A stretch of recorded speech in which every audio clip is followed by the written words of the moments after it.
And that was Paul and a group of men from Antioch in Syria set out on Paul's first missionary journey in the region of Galatia. That's modern Turkey today. It's actually right around Ankara. Sometime between 47 and 49 current era. On the first Shabbat after arriving in Antioch, Pisidia, Paul preached to the Jews, proselytes, and the God-fearers in the synagogue and was very well received. He was asked to return the following week, and however, the entire town showed up. Acts says that the entire town showed up. So that included all of the Gentiles. They wanted to hear the good news of the Messiah. Of course, now this spurred the leaders of the synagogue to jealousy, and basically they forced Paul to leave town. And it seemed that every one of the cities that he visited over there in Galatia, the pattern was repeated. He would go in there, he would preach to them, and then the Gentiles would get word of it, and then they would come in and just overwhelm the place, and then Paul was asked to leave. So but in each of the cities, though, Paul was able to establish a congregation of believers, both Jew and Gentile. So we can assume from that he may have established these congregations, these groups of believers outside the synagogue, because the synagogue leadership was antagonistic to him. So sometime after Paul returned to Antioch in Syria, he had heard that there were certain factions over there in Galatia that were teaching these new Gentile converts that they must become Jewish. In other words, they had to be circumcised in order to complete the work of salvation. And Paul was very, very upset with this, and he wrote the letter of Galatians in response to that. So, and I wanted to bring up something that a quote from or a comment by J.K. McKee from last week's lessons that I think would be good to go ahead and read tonight. It'd be this is J.K. McKee. Being relatively new and naive in matters of spirituality, the new Gentile converts that Paul had, it would not have been difficult for outsiders to have entered in and made claims about the Torah that the Torah does not even claim for itself. Moses admonished ancient Israel, "You shall observe to do just as the Lord your God has commanded you. You shall not turn aside to the right or to the left." And that's in Deuteronomy 5:32. And it said the Torah's instruction was to detail God's standard of right and wrong, his standard of holiness, not to show us that by keeping it the people could gain favor or salvation with him, even though with obedience comes blessing. So nowhere in the Old Testament does it say if you can keep the law, then you're justified before God, because it still was you had to have faith, and you had to believe that in the God of Israel. So many Christian teachers today, unfortunately, miss the importance of the proper role of God's law in a believer's life, thinking that ancient Judaism exclusively held to the idea that keeping commandments would bring one right standing before God. Perhaps many have been confused because of the lack of knowing about ancient Judaism, which largely held that Israel was to follow God's Torah in response to his loving selection of Israel as his people. In a similar vein, we must adopt the same view for our circumstances today as Messianic believers. We are to obey the Lord out of gratitude for what he has done for us, and the Torah standard was certainly upheld by the Messiah. And that's, of course, in Matthew 5:17. So what John McKee is saying here is that contrary to what a lot of teachers say today, the law was never meant to be something that would bring us salvation. It was to indicate God's standard of holiness. Okay, in this recap of what we did last week, I just throw this map back up here where Paul had left from Antioch over here in Syria, gone down to Cyprus, and then up, and you can see the arrows there as he went to Perga and then Pisidia and Lystra and Derbe, and then back to Iconium, and then back on around. He just retraced his steps. So he visited the people that he had established on there in his trip. So just continuing on in verse 10, Paul was being accused of trying to please men, and I think what they're saying is that the Gentiles, trying to please the Gentiles by preaching a very easy gospel that anyone could be in right standing with God without going through the circumcision. And so his defense of this concept then starts our lesson tonight. So before I go on with that, did anyone have any kind of a question or a comment on that review, and then we'll continue on. Yeah, Steve, I'd just like to say, we've said this before, but I just want to reiterate that at this point in time, the halakha of the day said that the only way Gentiles, non-Jews, people of the nations can have a place in the world to come is if they converted to Judaism through this rabbinic rite of circumcision and ritual immersion. It was a rabbinic conversion process. They would then be Jewish and then have a place in the world to come. I think that's this is what Paul was against. Right, and so it was rabbinic. That's the point I want to make. The Torah says nothing about conversion processes. Yeah. Okay. So, and I'll go ahead and read Galatians 1:11 to 12. Now, I want you to know, brothers and sisters, that the good news proclaimed by me is not man-made. I did not receive it from any human, nor was I taught it, but it came through a revelation of Yeshua the Messiah. Now, we need to remember that long ago, Abraham was promised by God that he would be the father of many nations, not just Israel. And, of course, Israel came out of Jacob. Of course, it would have come out through Abraham, Isaac, and then Jacob. But Abraham was promised to be the father of many nations, and that's where the Gentiles came in. Also, it was promised that through Israel, all the families of the world would be blessed. And of course, we know that Yeshua, Jesus, was the Messiah, and through that birth and his life and his sacrifice and resurrection, then all of the world has an opportunity for salvation. So the concept of Gentile salvation was not new. It was all the way back to Abraham that God would bless the nations.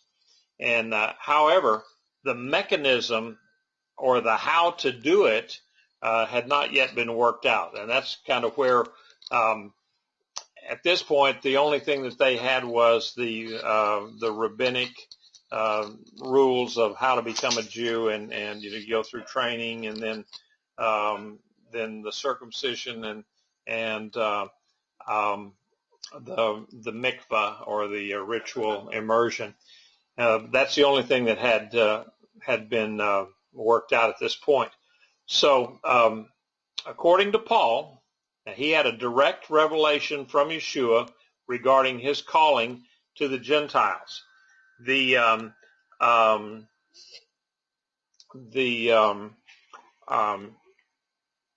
his instructions regarding salvation without circumcision did not come from consultations with the disciples or any other natural source.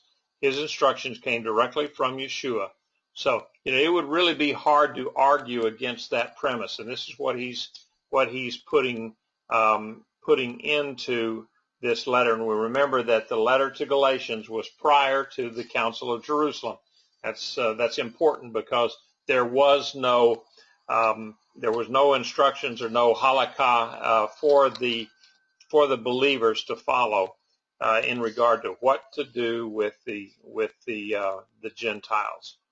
Now, Paul's gospel differs because Paul taught that salvation in Messiah is efficacious. Now, this is coming from D. Thomas Lancaster. He says Paul's gospel differs because Paul taught that salvation in Messiah is efficacious for both Jews and Gentiles. The other apostles also included Gentiles, but at this time that Galatians was written, they expected that once a Gentile receives the good news about the King of the Jews, he would become Jewish. In other words, he would have taken on the circumcision. Their reasoning, of course, was, after all, it's not right to take the children's bread and throw it to the dogs. And that's what Yeshua himself said in Matthew 15 and 26. So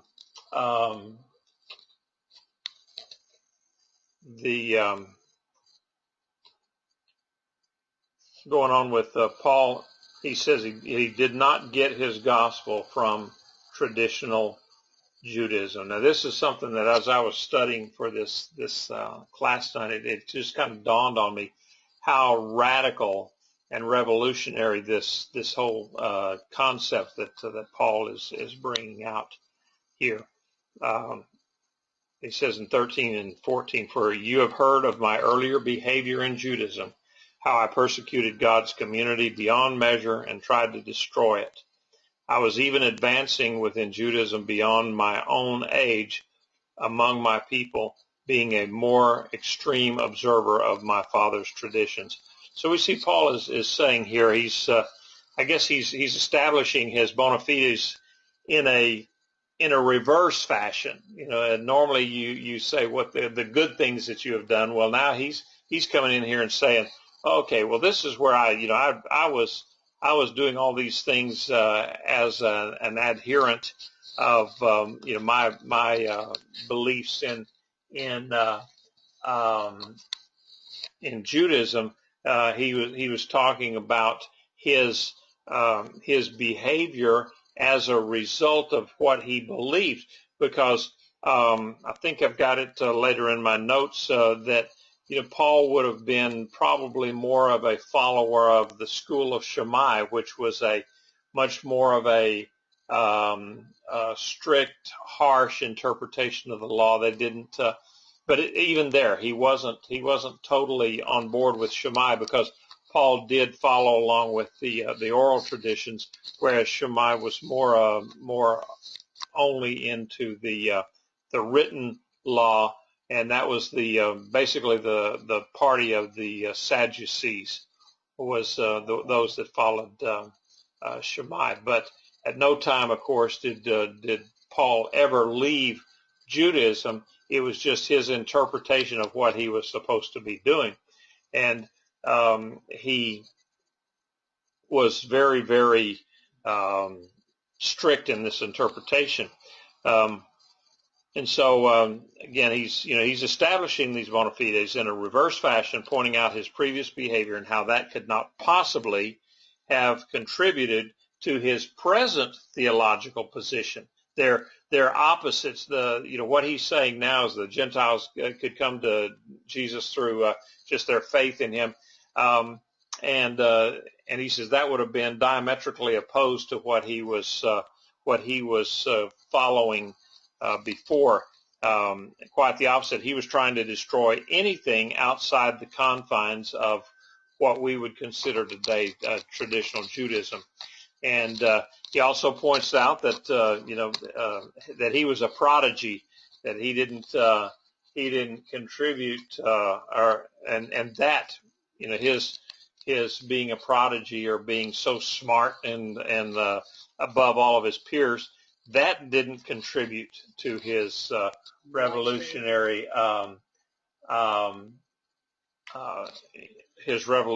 gospel.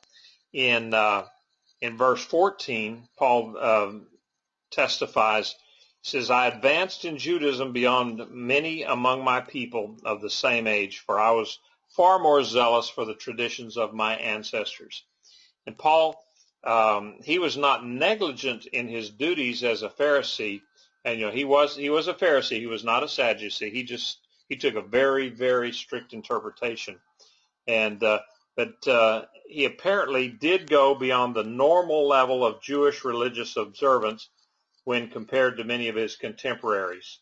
He would. I think we could almost.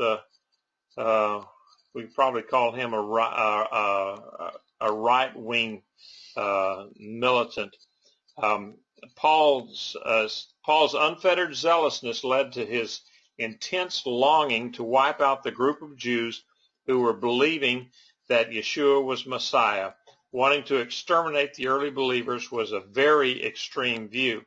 The Pharisee and sage Gamaliel, in Acts 22 and 3, adopted a live and let live policy toward the Messianic believers. That this is written out in Acts 5:34 through 40.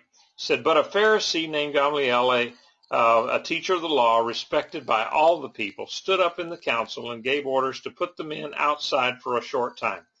And he said to them, 'Men of Israel, take care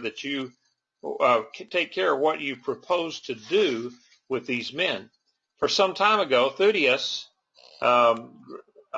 rose up claiming to be somebody, and a group of about 400 men joined up with him. But he was killed, and all who followed him were dispersed and came to nothing. After this man, Judas of Galilee, rose up in the days of the census and drew away some people after him. He too perished, and all of those who followed him were scattered. So, in the present case, I say to you, stay away from these men and let them alone. For if this plan or action is of men, it will be overthrown. But if it is of God, you will not be able to overthrow them, or else you may even be found fighting against God." Paul will later write to Timothy, he said, "Even though I was formerly a blasphemer and a persecutor and a violent aggressor, yet I was shown mercy because I acted ignorantly in unbelief." And that was in 1 Timothy 1:13. Now, the Lord saw fit to turn the ungodly traits that Paul had adopted into great virtues for his service. Paul was a zealot. When Yeshua got a hold of him, he did a 180, and he was just as zealous the other way as he was the former way. But says, but were Paul's actions or behavior caused by the Jewish culture in which he was raised, especially when we consider the more tolerant thoughts of Gamaliel, or were they caused by his own human ignorance? He pretty much said that it was because he was ignorant. We go on to verse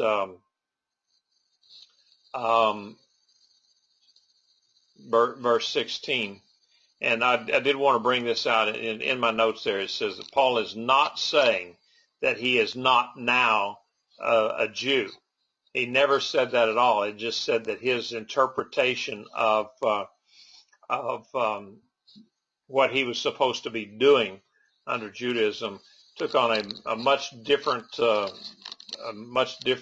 direction, and his experience on the Damascus Road brought him much more into the camp of Hillel, and of course Yeshua, which was more of a loving gospel rather than a harsh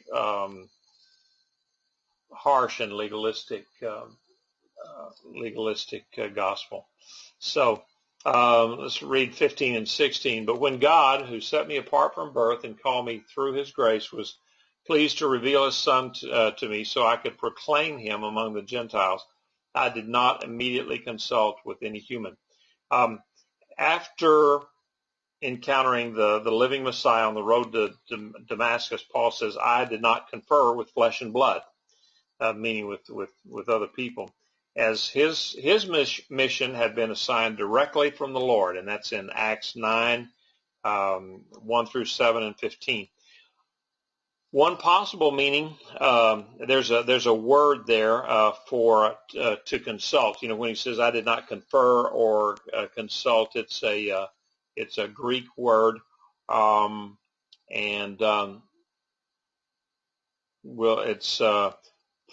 prosanthemi. I practiced that all afternoon and I still can't say it properly, but prosanthemi is the Greek word. I think I've got it here. Yeah. He's there it is in Greek right there, and it could also mean that he didn't add anything to an existing matter, or he didn't take and make additional comments to what he had been told, or what Yeshua had told him. So if you look at these verses, it said he was set aside from birth. And where else have we seen that in the Bible? Isaiah wrote in 49:1, he said, listen to me, islands, pay attention, peoples far away. Adonai called me from the womb, from my mother's belly he named me. And then Jeremiah later on said, before I formed you in the womb, I knew you, and before you were born, I set you apart. I appointed you prophet to the nations. So in these cases, God called these guys right even before they were born. Same with Yochanan the Immerser, more popularly known as John the Baptist. We discovered this weekend, much to my surprise, that John was not a Baptist. It was pointed out to me that he must have been Assemblies of God, because he was told that he was not to ever drink alcohol, so that must have made him Assembly of God. And then he was filled with the Holy Spirit, so that made him really Assemblies of God. So that was the revelation that I got this last week. I thought that was kind of funny. From the Assemblies of God perspective. Yeah, it was an Assemblies of God minister that was saying that. So we all had a good laugh, even the rest of the crowd did. So, anyway, we're going. Let me pick up my notes here from the prosentism, or whatever that word is. It's a consult. It means to add something to an existing amount, as his commissioning did not need human approval. Paul's mission was to go out to the nations and proclaim the goodness of the God of Israel and the redemption that was available in his Son. It's ironic that Paul's training as a Pharisee by Gamaliel probably made him qualified, the most qualified guy for this unique work that God had for him, and that was to work with the nations, the Gentiles, as it were. Paul, he needed to go away for a season and be prepared by the Lord to begin his mission.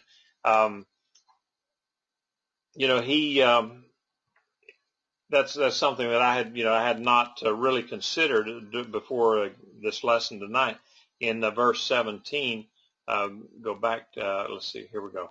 Verse 17, he says, I did not go up to Jerusalem to those who were emissaries before me either. Instead, I went away to Arabia and returned again to Damascus. Paul must have seen at once that his Pharisaic Judaism, which he had learned from Rabban Gamaliel, and that's in Acts 22 and 3, had been shaken by the coming of Yeshua, the Messiah. I mean, you can just imagine how his whole theology was totally turned upside down. But it must have taken him considerable time to think about the various specific issues the nature of atonement, forgiveness, the authority of the written and oral law. The let me go over here and get this real quick. Okay, the meaning of the messianic prophecies, because he had to go back and look at all of those things.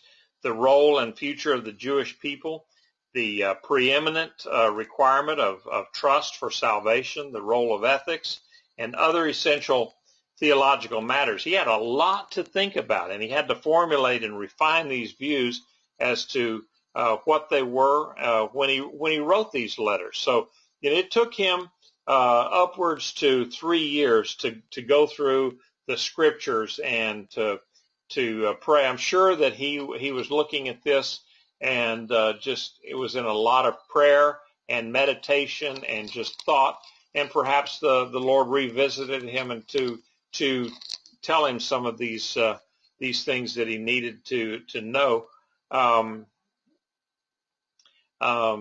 And as soon as he experienced God's call to be an emissary or an apostle to the Gentiles, he must have realized that his need was not to be instructed by the gospel as it was presented to the Jews, but to think and meditate privately on it, on its implications for Gentiles.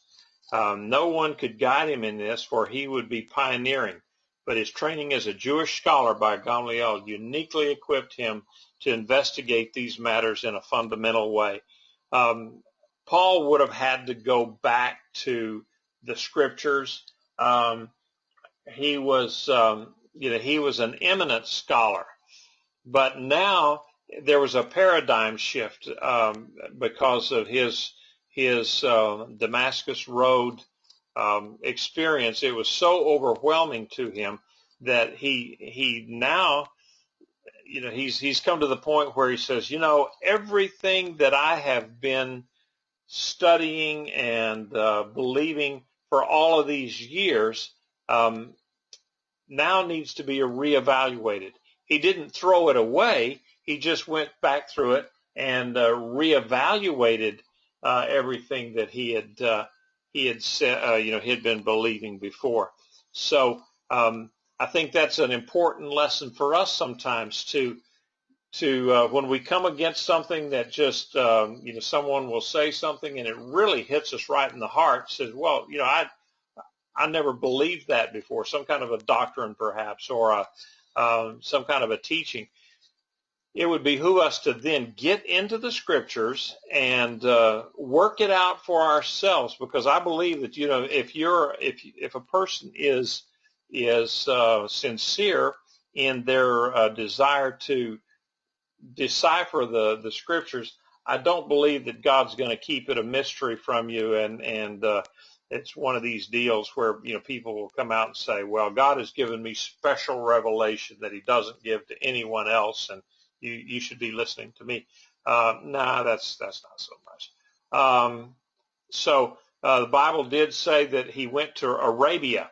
Now, what we think is that he probably went down here into what was the Roman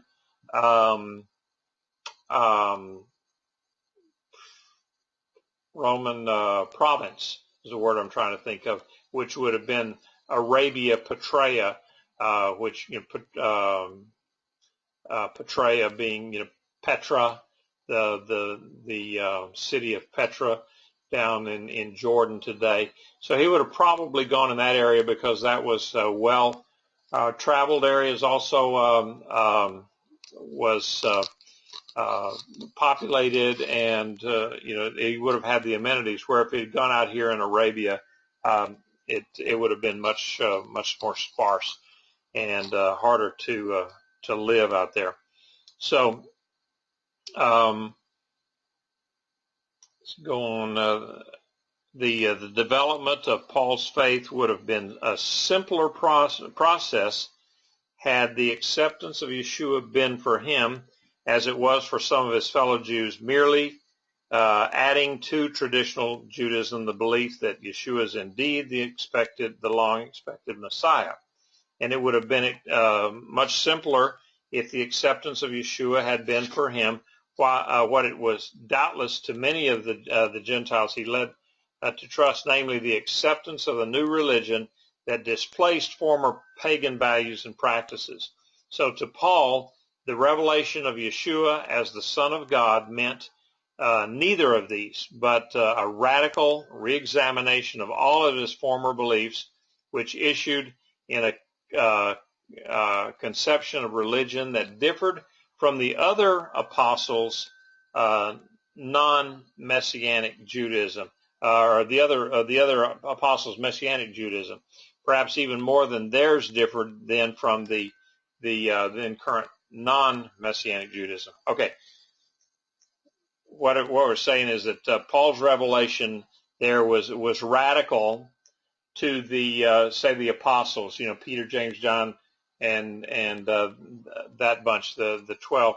That was radical, but it was even more radical to the non-believing Jews who had yet to believe that Yeshua was the Messiah, and they were still in the Torah and not understanding the provision for the Messiah, and how that Yeshua had fulfilled these prophecies. And so only prolonged thought could enable him to see how much of the old was to be abandoned, how much revised, how much retained unchanged. So although he wasted no time before he jumped into evangelism, and that you see that in Acts 9:20 and 22 and 28, so his real work was developing the implications of the Messiah's coming in the light of his deep knowledge of Judaism and in the light of God's call on him to communicate this Jewish truth to the non-Jewish world. So, like I said, it was a complete paradigm shift. It was something that was so different than what Paul had been learning and teaching for all of his life, that he had to go back to it and re-examine everything so that he then could prepare and present the defense of this new gospel. And Paul called it, he kept calling it my gospel, because it was new, it was revolutionary by all accounts. Again, this was before the Acts 15, the Council of Jerusalem, when they finally came and figured out, okay, what do we do with the Gentiles? So he was establishing here a halakha that for the Galatians that eventually would be adopted and codified by the Council of Jerusalem by James, Yaakov, otherwise known as James, the Lord's brother. So if we read on here, Galatians 1:18 through 20 says, then 3 years later, this is 3 years after he went out to Arabia or wherever it was, he went to Jerusalem to visit with Peter and stayed with him 15 days. And so he said, but I saw no other emissaries or apostles except Yaakov, the Lord's brother. And in this, he says, and what I'm writing you before God, I do not lie. Now, I tried to find some kind of commentary that somebody would have written, and why Paul would have said, hey, I'm not lying. Why he would have had to put that in there, other than maybe this is just something that, a lot of times we'll be talking about something and says, you've heard people will say, but honestly, this is what happened. So that leads me to ask the question when somebody says that to me. In all honesty, I said, so what you were saying before was not honest, and now you are honest, But it's just something that people say, and possibly that's what Paul was doing here. He says, in all honesty, this is I'm being honest with you here, frankly speaking. And I did want to look at just an aside that popped up when I was studying for this. It said, but I saw no other emissaries except Jacob, the Lord's brother. And got me thinking, you look at Acts 14, 4 and 4, Acts 14, verse 4 and verse 14, and then 1 Corinthians 9, 5 and 6, we hear them talking about the apostles, and they said the apostles, and they mentioned Paul and Barnabas. Well, of course, they'd already mentioned that James, the brother of Yeshua, they called him an apostle or a shaliach. And then these other verses, they talk about the apostles, the Lord's brothers. So, some of his other brothers then were obviously apostles. And then they talk about Paul and Barnabas as being apostles. So this tells me that in addition to the original 12, these other guys were considered apostles, or shalichim, as it would be, the plural of shaliach. But they were people who were sent out. And so that begs the question then. So if they had apostles after the 12, and they had no problem with these guys being called apostles or emissaries, or another word is maybe even ambassadors, the Hebrew word being shaliach. Is this office of apostle still valid today? And I've heard people call, they will say, I am, or this is apostle so-and-so. And I remember, hearing it 10, 11 years ago over in Singapore. It was mentioned of a lady over there that had started a church in Singapore. By the time that I had gotten there, this church was running about 5,000 people, and they called her an apostle. And so, that was a little strange, because you just don't hear that comment very often. I'm going to kind of undo everybody here and see. But what do you think? This is just a question I'll pop up there for anybody. Would there be apostles today, or is that something that died out in the first century? I would ask the question, Steve, about this woman who was called an apostle. Did she or those people know what the word means? Hang on, What was that? I have no idea. Go ahead and say it again. Do they know what the word means, apostle? Because, I believe it's still valid. It's a valid office. It's someone who's called out to go out and share the gospel. That's This lady was a single woman who, now this would have been in about 2001 or 2 that I met her, but she had come to Singapore from the United States in around 1975 to start from nothing. She just planted a little missionary church. So she was a missionary to Singapore. And so what's a missionary other than one who is sent out? And exactly. Yeah, so I've heard it argued both ways. That a lot of people try to say that a lot of these things that were in the first century church, well, we don't have them today, and that also fits in with their theology that we don't have the power and the authority that those people did back in those days, and which I categorically reject. But anyway, I just thought it was kind of interesting looking at this verse, and then look at verse 19, and then following up with the one from Acts and 1 Corinthians, that they actually called other people apostles, the Lord's brothers, Barnabas, And if I looked at, kept looking, I could probably find other instances of that. But that it would be still, I think we would have the apostles today, people who are sent out to proclaim the gospel. It's probably nothing more than what we would call missionaries today.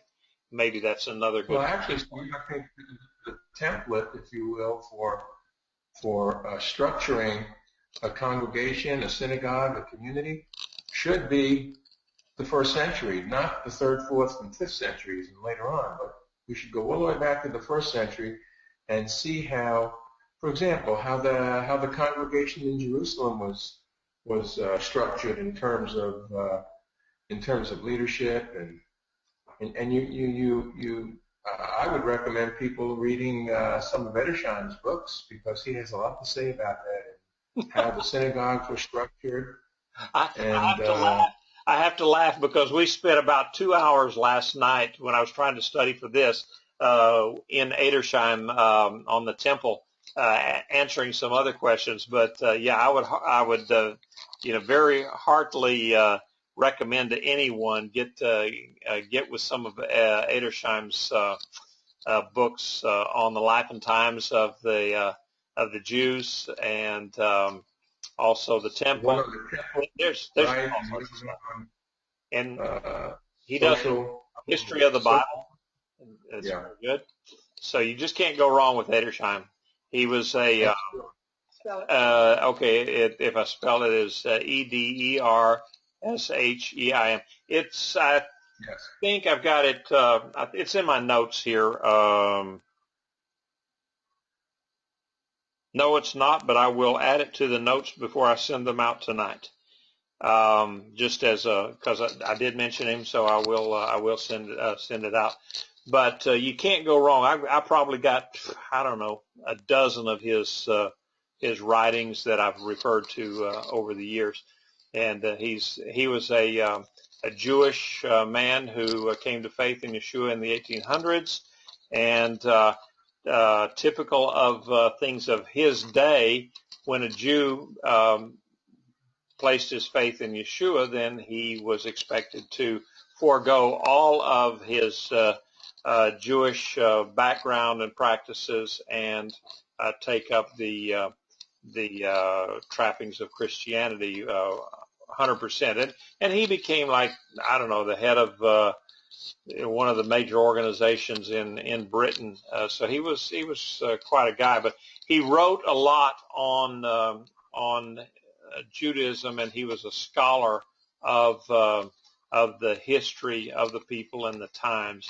So he's a good resource. It's just you got to remember that reading Edersheim in many cases is like reading a Charles Dickens novel. It's written in that style of the 1880s, 90s, and so forth. So it's not particularly easy reading in some instances. But so anyway, we got any more comments? We're just about finishing off here tonight.